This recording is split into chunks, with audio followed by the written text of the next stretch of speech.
The number one thing people say to me when they come in practice is memory, brain fog, confusion.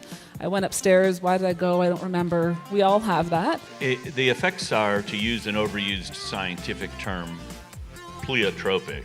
In other words, the effects are widespread. A lot of it stems from a lack of fuel to the brain. And so in that instance, why aren't we providing them with a fuel source that it can take up and utilize? There's a lot of research that's been done on youth and the impact that ketones have on the brain, focus, concentration. So there is research that exists and some research coming out as well, looking at the role of exogenous ketones there as well from the mental standpoint. 20% of the energy that's used in our body goes to our brain, even though it only makes up 2% of the weight of our body. BDNF in the brain actually helps to form new neural connections in the brain.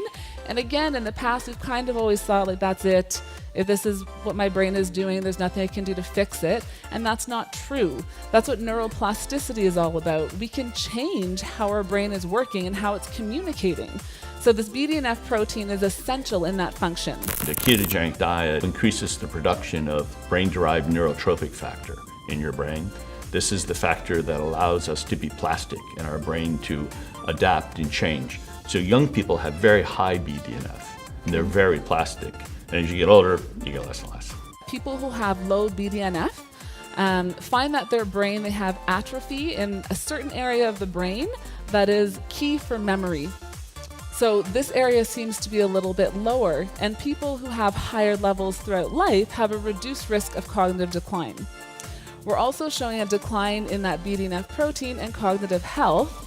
And then, of course, when that research continues, what do we see from a ketogenic diet and beta-hydroxybutyrate? We see improvement in the production of that BDNF protein.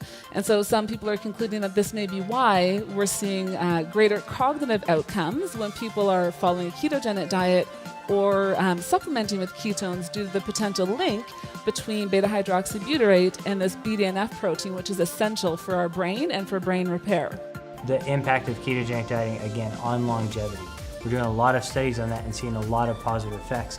And that's super exciting to me because you can keep people around longer, more fulfilled, and being able to really live their life for a much longer time.